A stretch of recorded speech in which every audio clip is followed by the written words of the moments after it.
Appreciate everybody joining the call today. I just wanted to briefly introduce Mayfield before we dive into the call. Most of you know Mayfield pretty well, so thank you again for joining today's call. We will have a chance for a lot of dialogue during the call, so this is intended to be not a one-way conversation, but an open dialogue around content. I'm putting on the slide something we're calling human squared era. We really do think that we're at the beginning of a really important transformation driven by AI. Of course, AI is all the rage. Everybody's talking about it. Our thesis really begins with us as an early stage investor, having invested for now over 50 years. We're on our 20th fund. We've got 3 funds specifically directly investing in AI technology, about $1.2 billion as a focus on it, both a seed fund, a Series A fund, and what we call Spring Fund, which is an opportunity fund allowing us to do some Series B investing as well.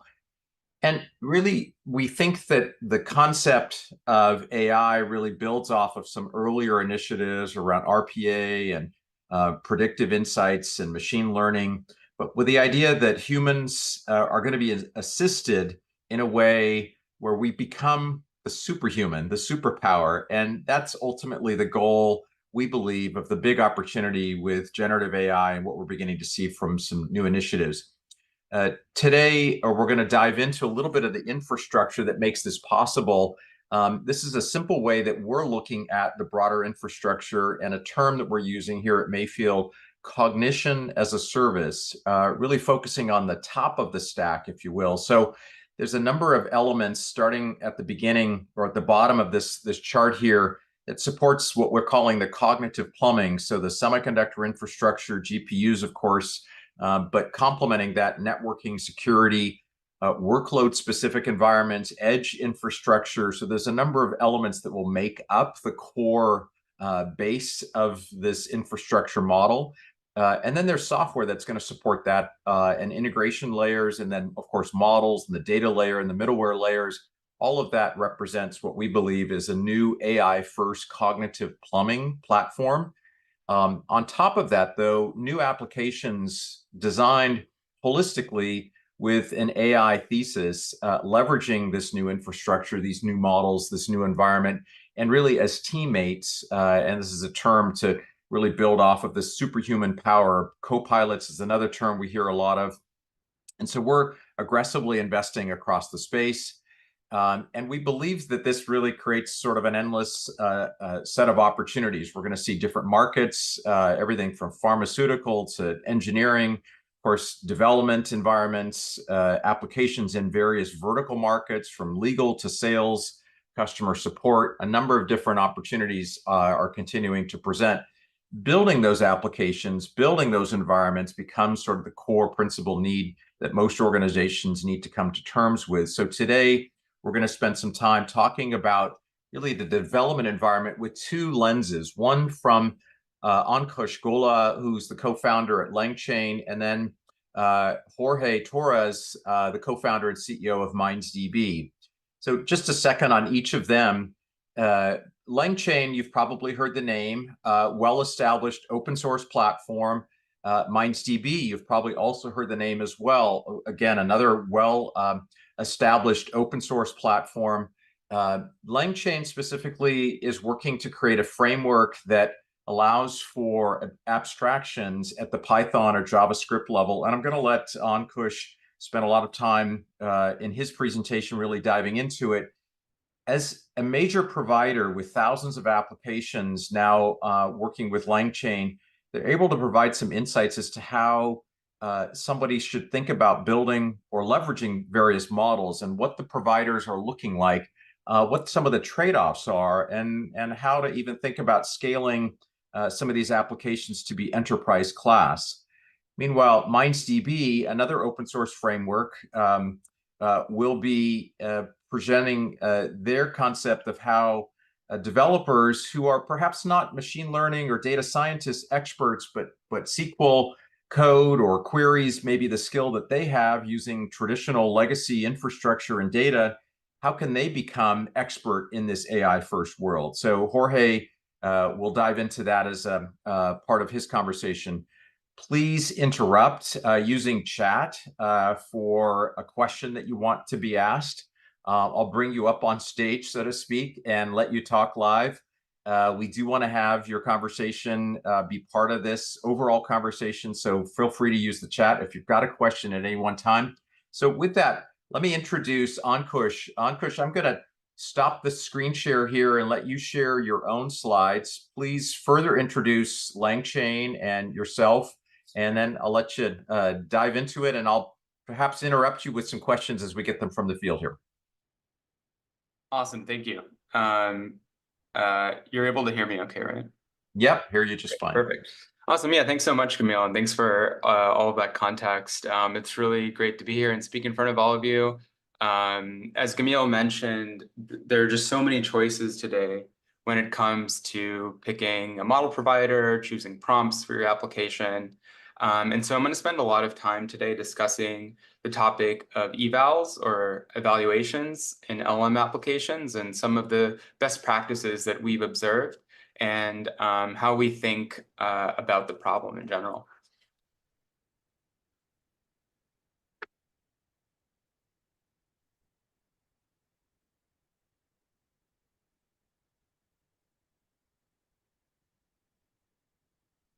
Okay. All right, see your slides just great. Okay, perfect. So just to give you a quick overview of, kind of what LangChain is, who we are, some of the companies that we work with. We are a company that's formed around the open source frameworks for building LLM applications. So we have a Python framework and a TypeScript framework. That's how the company got started. Since then, we have grown to 27 people from the first commit to LangChain open source in November 2022. We have a great team of engineers from some of the best companies, and we're backed by two of the best venture capital firms in the business, Benchmark and Sequoia. We, in terms of open source statistics, we have over 85,000 stars on GitHub, over 2,500 contributors, 80 model integrations, 600 API and tool integrations.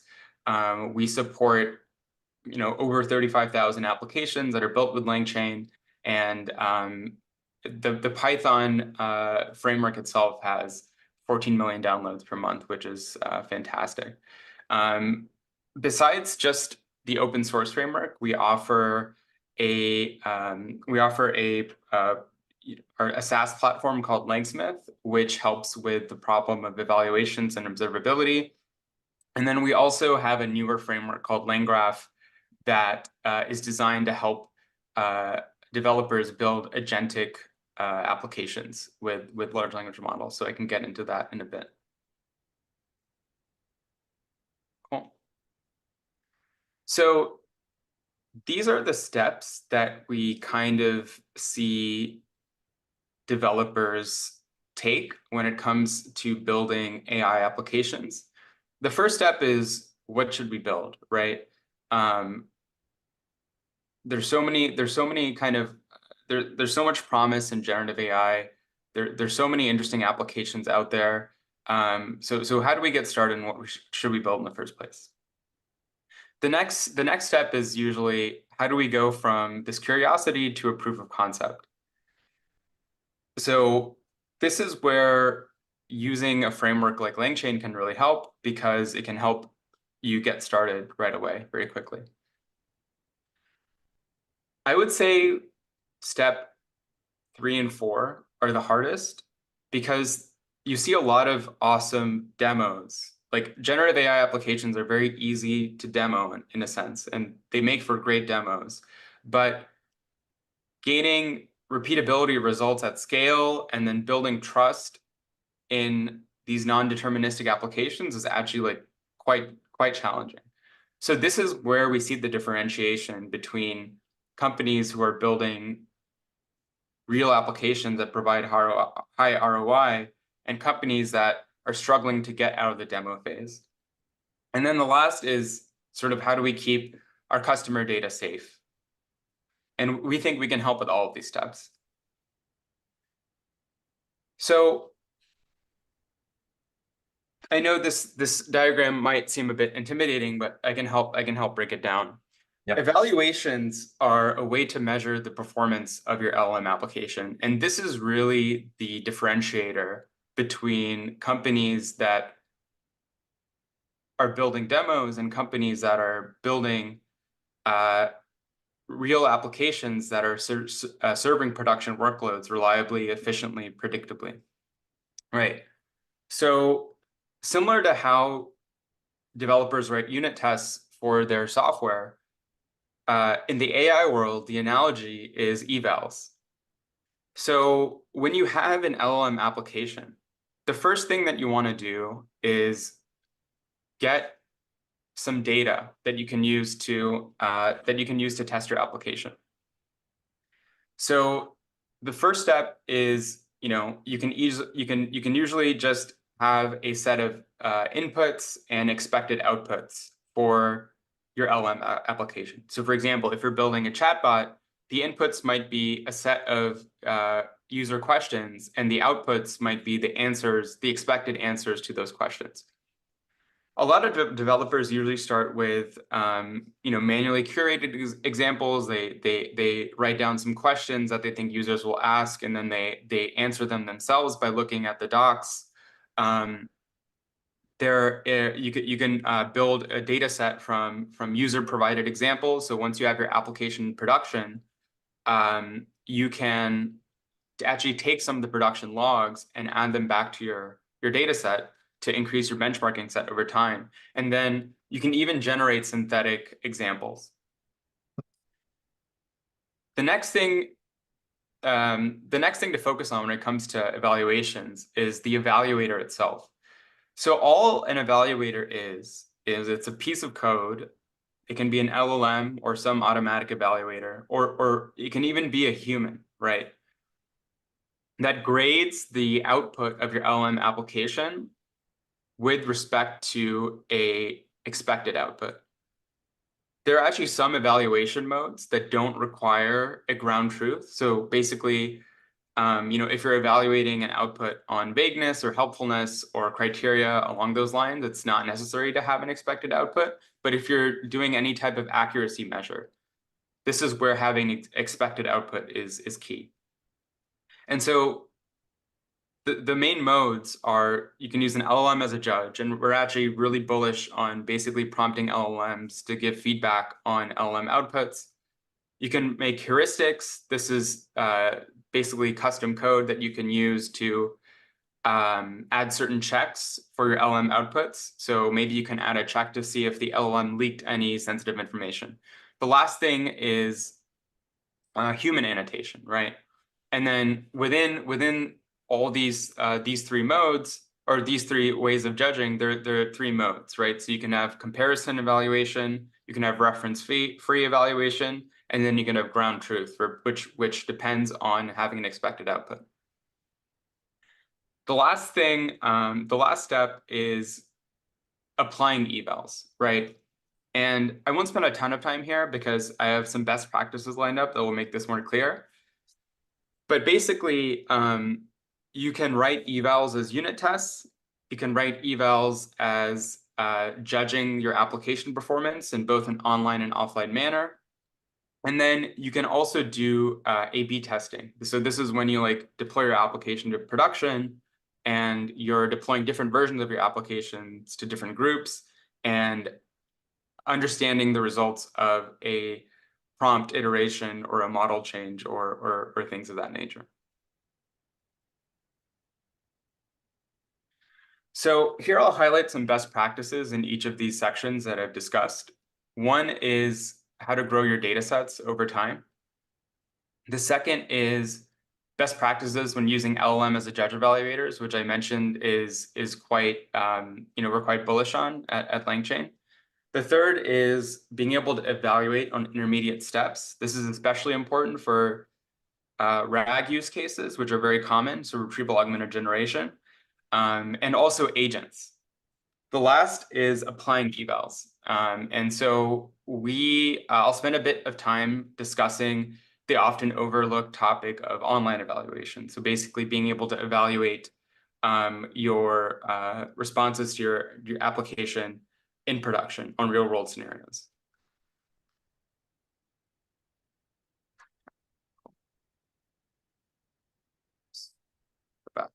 And then I'll be grounding this demo with some, I'll be grounding this presentation with some demos with our platform called LangSmith, which is an LLM application observability and evaluation tool. You don't need to use LangChain in order to use LangSmith actually, but it's a great way to bring all of these best practices to life. Yep. So the first thing that I'll talk about in terms of best practices is building a data flywheel. So when you first build a data set for evaluations, you might be manually curating examples, or you might be building up synthetic examples using an LLM. But oftentimes it's a really good idea to take the production logs that you're getting when you deploy your application to an initial set of users and bring those production logs back to your application, right? Back to your data set. So the first step is, log to production. The second step is find interesting log data. So by interesting, I mean, this is like where understanding your data becomes important, right? So one way that we see people do this is they actually log a thumbs up or thumbs down response to their LLM generation, and then they log that feedback along with their production log. And this way, they're able to filter on the logs that get the best user feedback or the worst user feedback and add them to data sets as interesting data points. And then they could refine this a bit more, and then they could use the best results for benchmarking or maybe even few-shot prompting, and they could use the worst results to make sure that their application doesn't trip up on these inputs again when they iterate on it. So once you've added it to a data set, one thing that you can do, and this is still kind of out of scope for a lot of teams as it's a bit of more of an advanced use case, is actually improve your application performance through few-shot prompting or fine-tuning. So basically using the results of your data set to improve your application. So one use case of data sets, as I mentioned, are to benchmark your application with evals. A second one is to actually take really good examples that you're getting in production and use them as examples in your prompt to give the LLM more context on how to respond. Cool. Okay, so to do this in LangSmith, right, we have some function. We have a few ways that allow you to do this, right? You can add filters to your logs and then add automations to automatically add the most interesting traces, inputs and outputs of the most interesting traces as data set examples. We actually have a blog, and these slides will be available afterwards, so you can look into all of this. We actually have a blog that explains how a company called Dosu was able to achieve 30% accuracy with no prompt engineering, just basically building off the data flywheel that was explained in the previous slide. I'll actually save all the demos till the end. That way we can get through the slides and I can answer any questions before diving into the actual demos. The second best practice that I'll highlight is related to how you can use LLM as a judge evaluators to evaluate your application results. So LLMs are actually quite good at judging responses to LLMs, especially if there is a expected output that they can use to reference. And so what this involves is usually just like prompting an LLM to score your LLM application results. In terms of best practices here, we usually recommend that you use the most advanced model you can afford. There's a difference in trade-off between speed and reasoning capability for evals. Usually when you're dealing with production production workloads, latency is more of a, it's more of a factor. But for offline evaluations like this, you can get away with higher latency, but more reasoning capability. Another thing that I'll get to is the concept of noise. So LLM evaluations can be noisy, right? Because you're using a non-deterministic system to grade a non-deterministic system. There are two ways to get around this. One is using pairwise evaluations. This kind of uses the theory that LLMs are better at ranking outputs than giving an absolute score. The second one is auditing the evaluation results. So similar to how you iterate on your prompt for your application to get the LLM to respond in a manner that's more aligned with your criteria, you also can iterate on the prompt that you're using for evaluation. And a good way to do this is to actually have a human go in and audit the results of your evaluator and measure the alignment between the LLM and the human judge.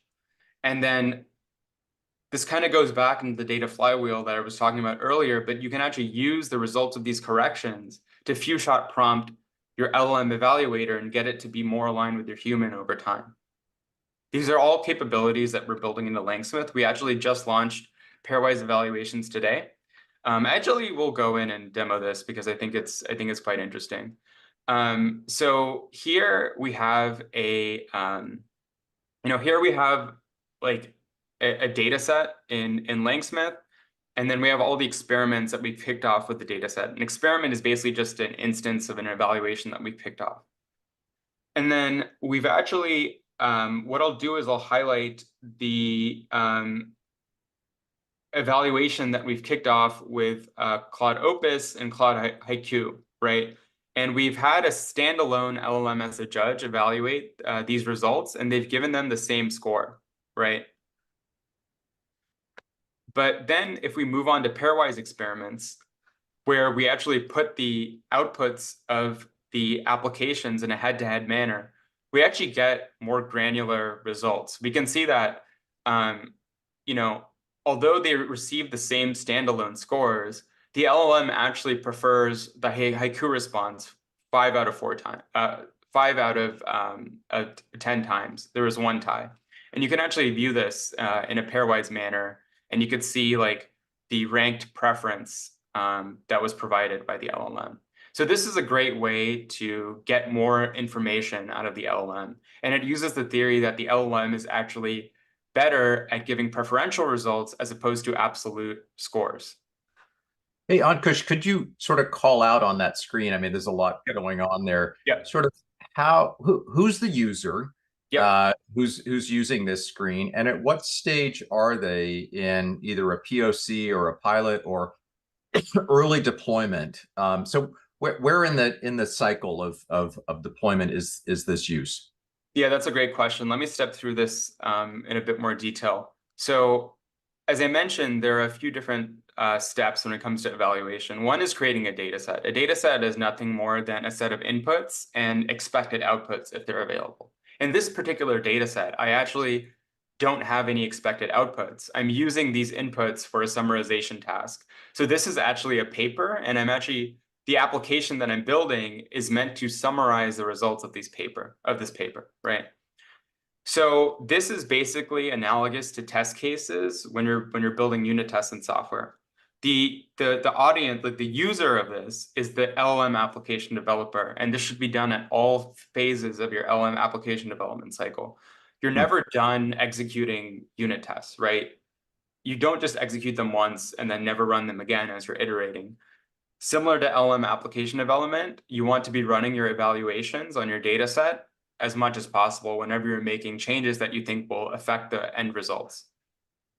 Then what you're doing is you're actually taking your LLM pipeline and you're running it over the data set. And then you're running an evaluator to analyze the score. So each time you do that, you create a new experiment. And so you have the experiment name. You can add some metadata. You can add some Git information in here as well. And then you can also trigger an evaluator to score your results. And this is what that will look like. We also have this comparison view that allows you to compare two or more experiments, and then you could see all of the regressions and improvements for a particular test case.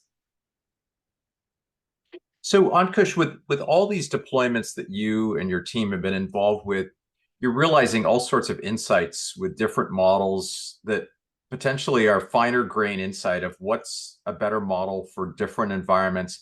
How does that get exposed here in this process that you're walking through? If I've got a use case, I mean, give me some high level sort of macro view of how to consider various models for different environments, and then how does then LangChain, LangSmith become a further enabler to insight when we get into it, I guess? Yeah, that's a great question. So there's so many models to choose from. I mean, it's almost so noisy right now, you're almost confused to do anything, right? Exactly. There's almost this analysis paralysis that people get into. And to be honest, there's no one-size-fits-all approach. A lot of people, I think a good approach is to start off with the most powerful model that you can afford to get something off the ground. And then you'll realize that, hey, like, this is slower than I expect, this costs more than I expect, so on and so forth. Then it comes time to try to like drill down into how you can get away with performance while also using a less powerful model, right? And so this is where, evaluations is very, very use case specific. There's no one size fits all approach, right? So like, I can make a recommendation for an application that I'm building, but it will be very different for another company because that company will have different criteria that are important to their organization. And so this is where evaluations really come into play. You want to build up this framework and this practice of evaluating every single change you're making to your application so you can understand the trade-offs between performance, latency, cost, and those are the big three. Additionally, it's really important to have observability in your application as well. So one of the main benefits that LangSmith provides is this ability to have your observability and your evaluation live in the same place. And so you could very easily go from production logs back to evaluation data set, and even build up this data flywheel that I was talking about that allows you to improve your application performance over time. That's kind of what we see. Got a question here from Fred. Fred, I've turned your mic on. Maybe you want to ask your question directly, really about where in the insertion points do the evaluation best consider. So, Fred, go ahead and ask your question directly to Ankush. Yeah, hey Ankush, great to meet you. I'm at Capital One, and one of the things that we're looking at right now is just what's the right insertion point for us to consider evaluation. We're thinking about things at the prompt level, we're thinking about things at the output summary level. I'm curious from your perspective, what are the key insertion points for evaluation we should be prioritizing? And where specifically do you see LangSmith helping out? Yeah, that's a great question. So the most basic form of evaluation is to treat your LLM application as a black box and only evaluate the output of your LLM application. So your application might be doing a number of different things. It could actually be maybe retrieving documents from a vector database. It could be rephrasing the question. It could be doing a generation based on the results that were returned from the vector database.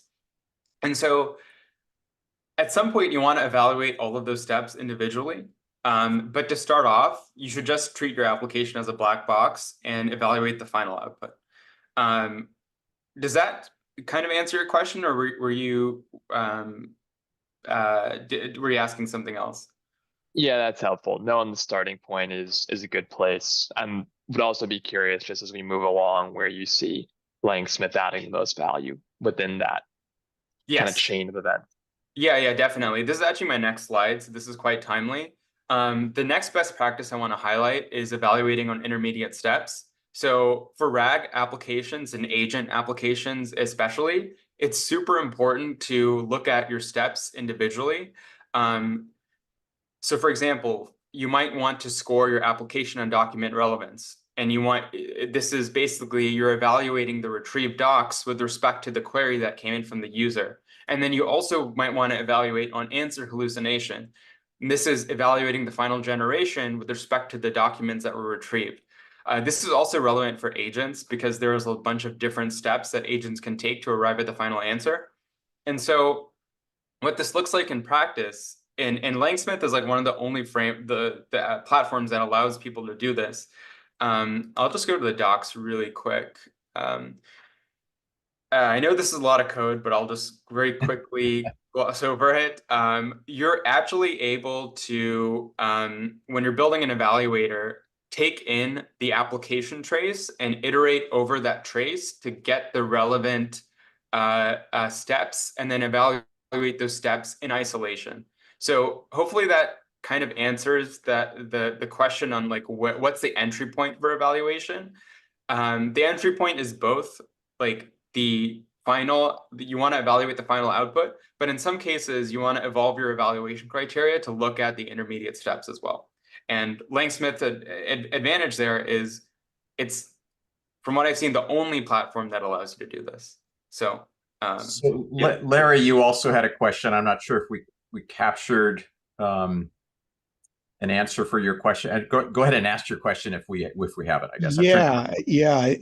And because you sort of just dove right into that. In RAG applications, we want to put in some evaluation checks or safety checks around does the retrieved content before you build your context even come close to matching the query, so that we're not sort of like injecting the possibility for the LLM to generate an off-target response.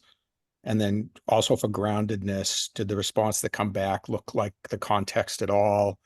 And, just double checking that, and then answer relevance. Sounds like you answered that. And just like, how easy is it to plug in these kind of checks in your application workflow? Yeah, it's quite easy actually.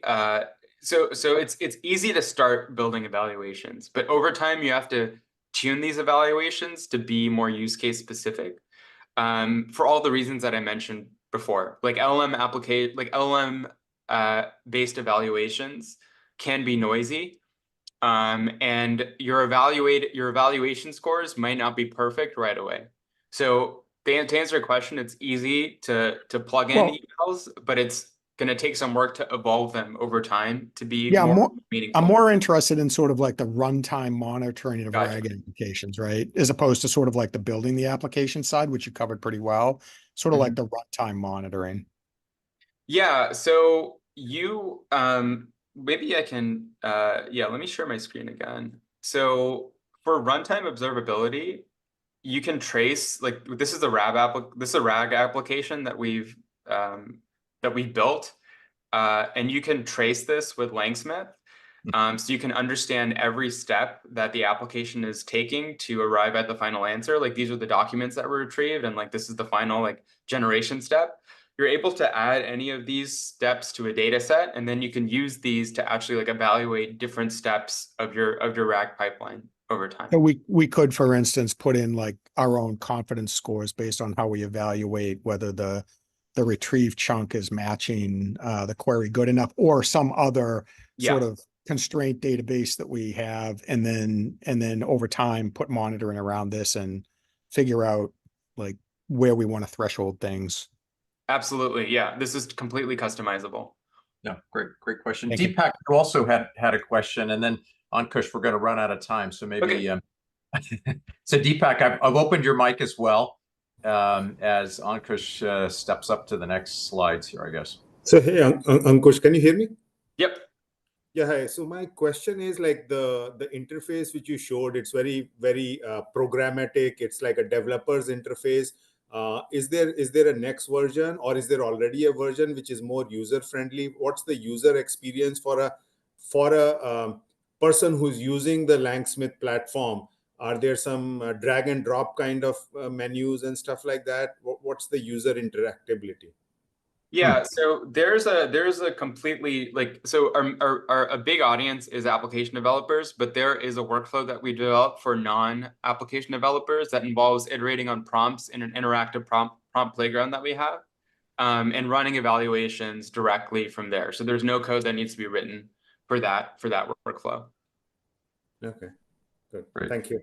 Cool. Okay, I know I'm out of time. Last thing I'll just touch on in like 1 minute is the concept of online evaluations. And so you can basically configure an LLM to score the results of your production logs.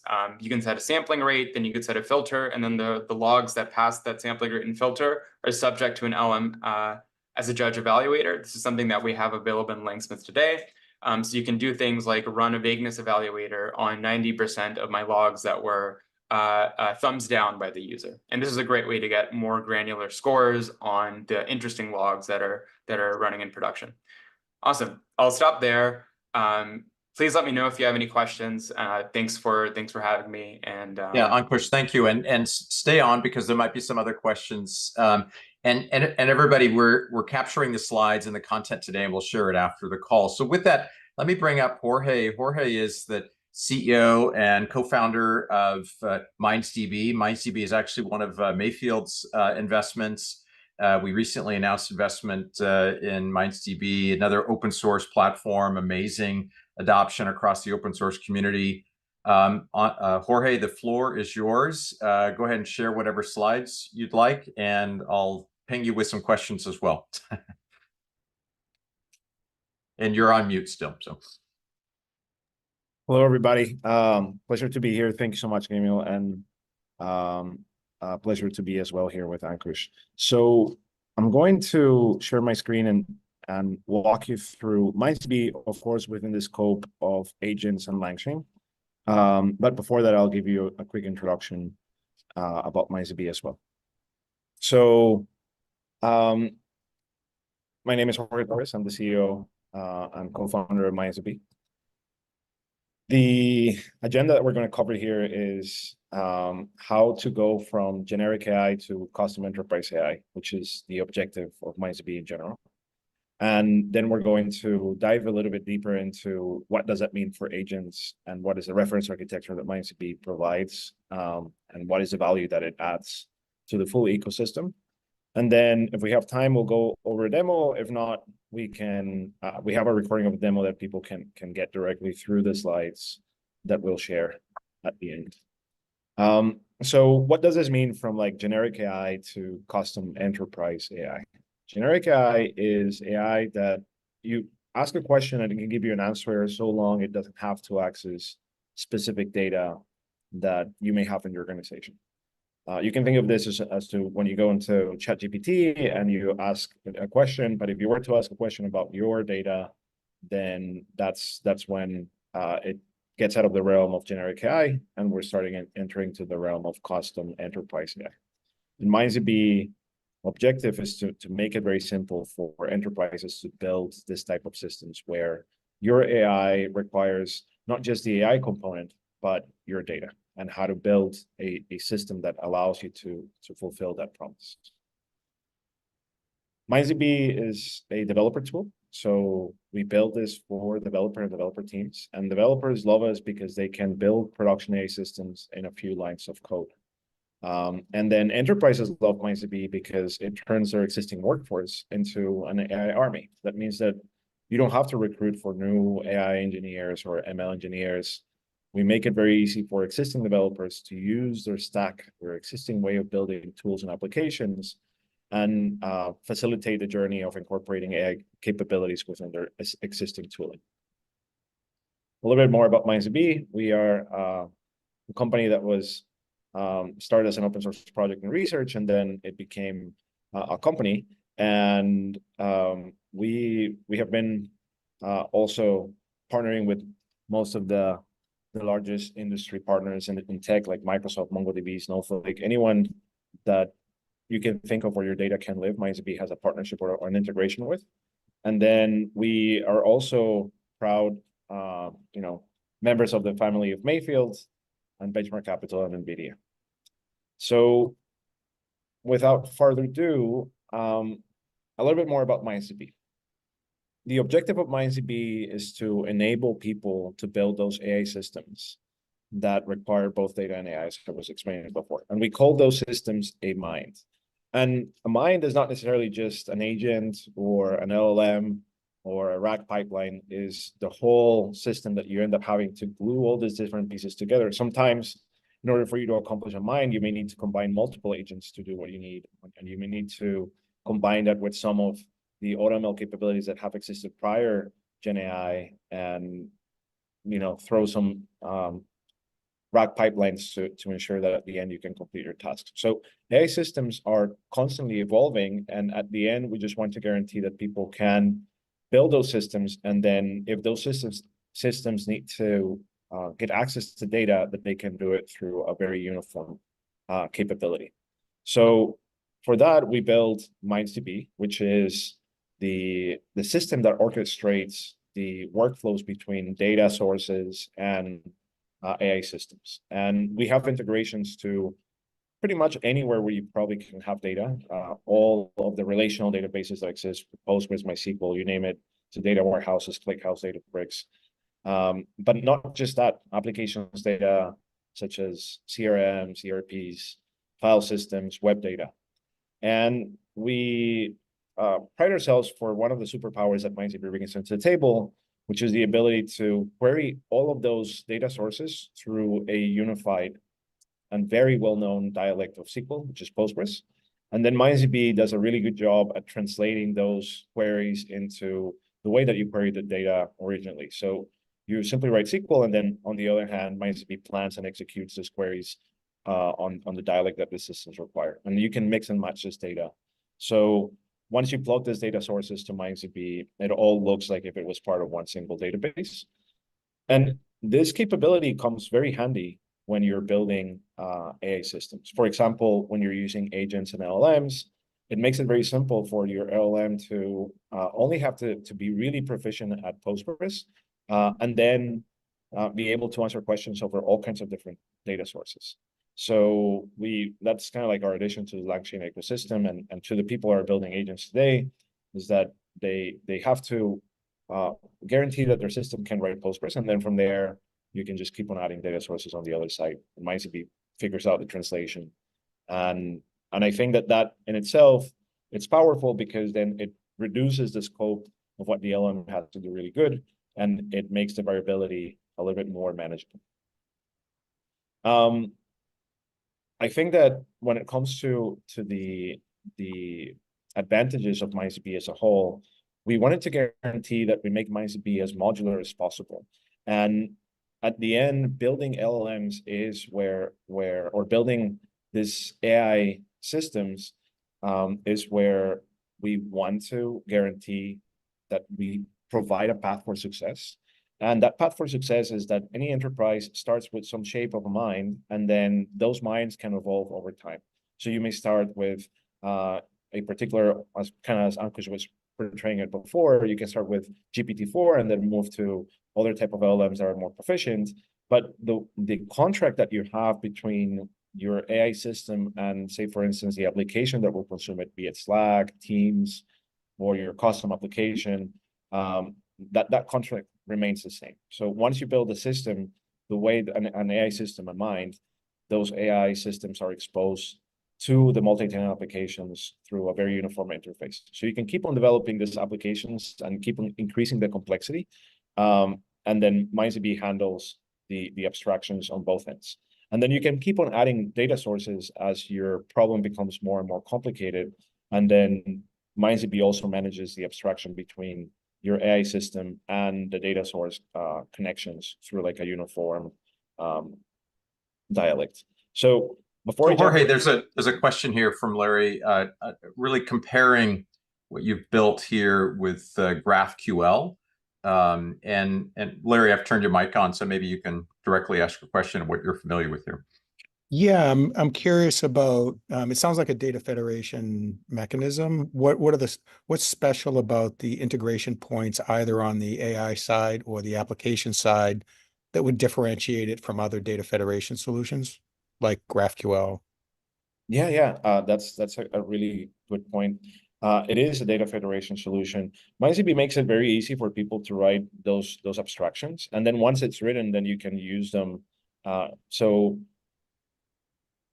MindsDB has hundreds of already existing integrations to many different data sources that it federates to a single dialect.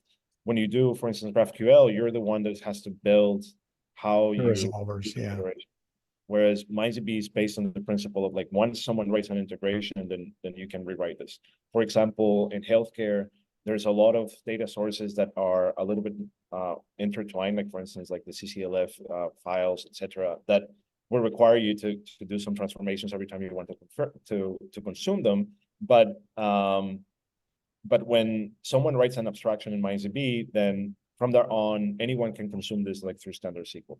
And not only that, you can combine that with data that you may have in other databases without having to write all the piping of that. So you can think of the MindsDB orchestration thing as a plumbing system where the pipes and all the tooling that you need is pretty much already kind of been pre-built for you. You just have to know how you're going to plug it.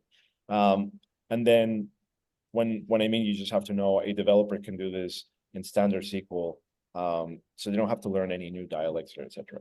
When you're thinking of GraphQL, on the other hand, you have to build these abstractions on your own, and then you're going to be defining what is the way that you're going to expose this graph on the other side. Now, as we started doing this, we realized that many of the capabilities that exist in AI can also be abstracted as components within the database. So most of the integrations that we make on the AI side as well, at the end, they also look like if they were virtual tables. So you can combine these blocks as if you were treating traditional SQL tables, but then at the end, MindsDB makes the translation so that many of the systems are not just really tables, they may be more complicated stuff. But for the developer, it just looks like playing with tables, doing joins, and then materialize views, etc. So the way that they build with MindsDB becomes very, very intuitive on the one hand, but also it becomes a production-ready system. So once you already build like these constructs, you can expose them in a unified API that then for the consumer application, it's just the same API over and over, but for the people who are building the system, they can continue to update this over time. Does that? Another question here from Alan Fazio. Thanks, Larry, for the question. Alan, I've turned your mic on. Microsoft heavy shop. How do you think about MindsDB fitting into that environment? And go ahead, Alan, your mic's open. Yeah, I mean, a lot of the major vendors are trying to be the center of the solar system. So Salesforce wants to be in the middle. Microsoft wants to be in the middle. So if we're a heavy Microsoft shop with, again, and as I think about the center, because I'm not sure I trust any of them, how do I think of MindsDB versus like a Microsoft Fabric? Yeah, and we partner with all of them. So at the end, we realize that people have data in not just one unified platform or provider. Data, you may have some of your data in Azure, and you may use Microsoft SQL Server, but you may have a CRM that is Salesforce. And then by definition, if you want to build a system that combines these two data sources, you're going to have to get out of Microsoft. And then MindsDB has thrived on building partnerships with each one of these players and writing integrations. And at the end, it provides this interface where you can keep on using, say, for instance, data that you have in Azure for the systems that consume that data in that shape. And you can keep on using your CRM and the workflows that consume using CRM in the way that they do. But if you're going to build an AI application that needs to combine data from those two, then that's where MindsDB comes into play. So the realization that MindsDB had early on is that vertical integration is beneficial for people when they have like one set of systems, but it is a truth that most companies cannot escape, that at the end they just have data in different providers because different providers provide different kind of tooling. And then that diversity is where MindsDB thrives. So we identified that there's diversity in the places where people have data on the one hand. And then if you think of AI, there's also diversity on the way that AI is happening. So if you think of LLM providers, you have the OpenAIs, the Anthropics, all the way to like the open source models and the Mistrals, etc. So when there's diversity in that space, we also thrive there because then we write a simple abstraction that allows people to consume all LLMs in one simple way. Right now, we're seeing a lot of diversity in the way that people build RAG pipelines. So we try to abstract those components so that they can, decide which one fits best their needs, but then the abstraction remains the same. And when we do this, at the end, the objective of MindsDB is guaranteeing that you can kind of unlock yourself from that vertical integration that the kind of like the hyperscalers and other providers will like to have. Perfect. Do you have any other questions? Yep, not at the moment, but yeah, keep going. So one of the interesting realizations that MindsDB had recently is that there are services that are starting to become more and more ubiquitous, and therefore, when we observe this capability or this need within people who are building applications, we start to understand what are the generalizations that we can make. And one of the ones that we saw is that these LLM providers are providing people with a great degree of flexibility, but also it just becomes very confusing as to which one you're going to choose, etc. Like kind of what Ankush was presenting in his previous presentation. But we felt that the people that were building the applications were rebuilding many of the building blocks to swap between one or the other. And therefore, we started to provide this concept of, okay, how do we package what we already know can be standardized and then package it through like a single interface? So the first thing that we started to release on a kind of package service on top of MindsDB is endpoints that look all like if they were OpenAI compatible, but at the end, MindsDB brokers between like the different providers. So within one single interface, you can still, so let's say you build your application with LangChain and the OpenAI connector, you can still use your application without changing any lines of code. You just change the URL endpoint, and then you can start consuming the Llama 3 models, or you can start consuming the Mistral models or the Gemini models. And for instance, Gemini will never, or the guy from Google, the people from Google will never adhere to the OpenAI abstraction because, of course, their ego won't allow them. But it is very powerful for you to be able to prototype, say, for instance, with Gemini 1.5. So MindsDB decided to like this prepackaged systems where, okay, now if you want to connect to any one of those through like a single API, then you can do so. And then within this single API as well, you can also publish your custom minds. So say, for instance, you have a system that you've already built that can answer questions from a database, and you want the developers up the stack to consume that as if it was an LLM, not necessarily to think too much of how that sausage was made, then you can also publish this once into the endpoints. So that's kind of like the next stage in which MindsDB is at the moment, which is we build this piping technology, like the plumbing capability for you to connect those two worlds. And now we're like moving some of those into like a prepackaged service on the MDB.ai. Anyone can try, and I invite all of you to go and play around with it. So I think that, how are we in time? We have 7 more minutes.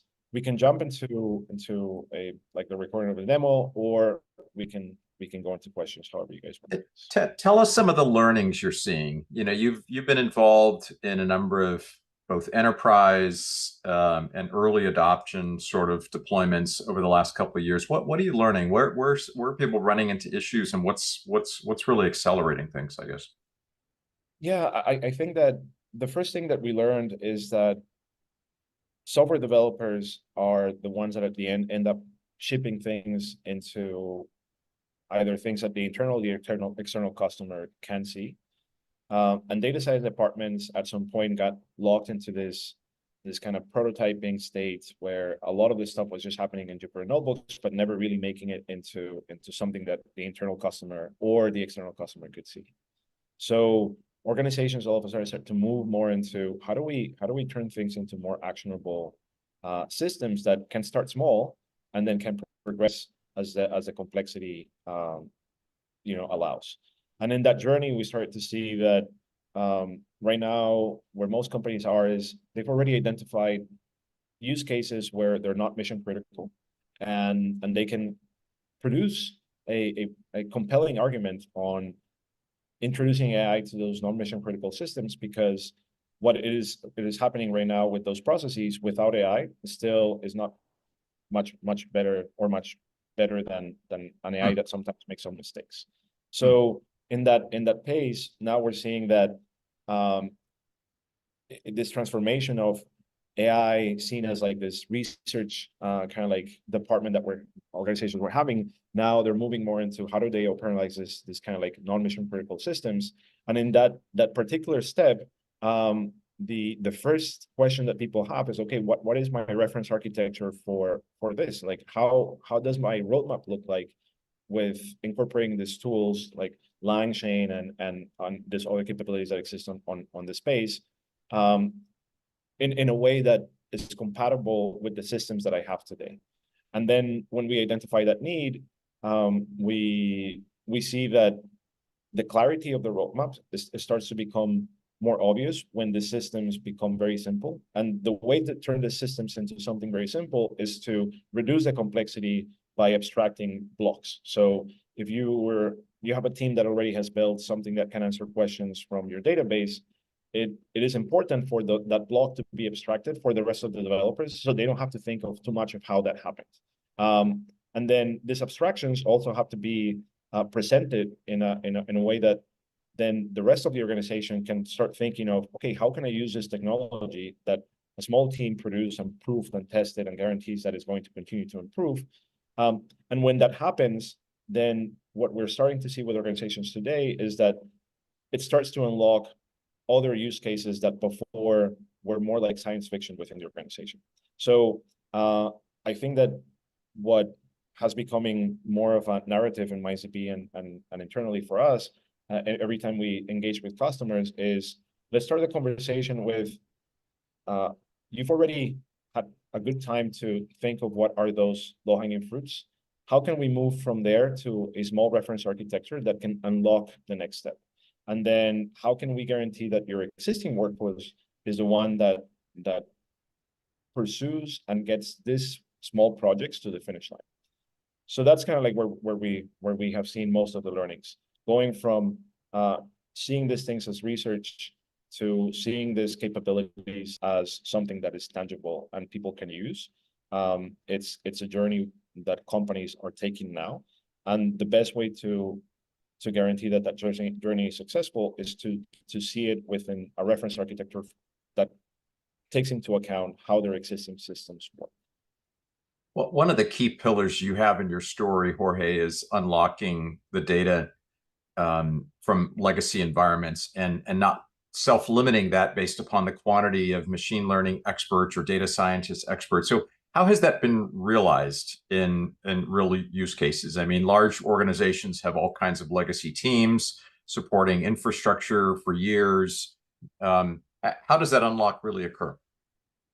Yeah, that is a great question. So at the end, those systems are not going to go anywhere anytime soon. Like those migrations will take a long time, and then if they're working, there's no reason to change them, right? So it is very important to guarantee that data gets unlocked to better capabilities on top of what they have. And what we've seen is that making abstractions that allow the teams that already work with those legacy system, for one word, or sometimes not even legacy systems, but not necessarily like Gen AI ready systems. It's where MindsDB provides value. So the intuition that we have been gaining over and over is that it takes a long time for existing IT teams and tech teams to build a great deal of domain expertise on not only those systems, but also in the industry. So they know the ins and outs of how those systems work. The need or the gap that we saw was, okay, how can you take those skills and turn them into actionable microsystems that allow them to incorporate now AI capabilities? So if you can think of traditional ERPs or traditional CRMs, or even legacy data warehouses, these systems already contain a great deal of information. So the question is, how do you guarantee that someone that already understands within your team how to work with those systems can write a few lines of code to then expose this capability to LangChain agents, and then being able to do this in a way that is kind of production ready is where we of course want to thrive and where we have been thriving. So I guess to summarize the answer is legacy systems are not going to go away. The path that we see forward is how do you upgrade those systems with AI capabilities? And the best way to do it is to use your existing workforce and use your existing knowledge and just incorporate simple units of AI capabilities that then unlock a new world of possibilities for those systems. Yeah, love the abstraction layer that you've built, plus all the integrations with all the existing environments. I want to thank everybody for attending the call today. We're at the top of the hour. Today's content's been recorded. We'll capture some key takeaways and share them as a follow-up. I've shared in the chat, but I'll also capture this in the follow-up note as well. Ankush's contact information, plus some of the reference materials that he had, plus Jorge's contact information. Look forward to seeing invites for upcoming calls. And if you've got ideas on who you'd like to hear in the upcoming calls, please let me know. You all know how to reach me. Thank you, Ankush. Thank you, Jorge. Appreciate you both being great speakers today. And thank you, everybody, for joining today's call. This is Camille signing off from Mayfield. Take care. Thank you.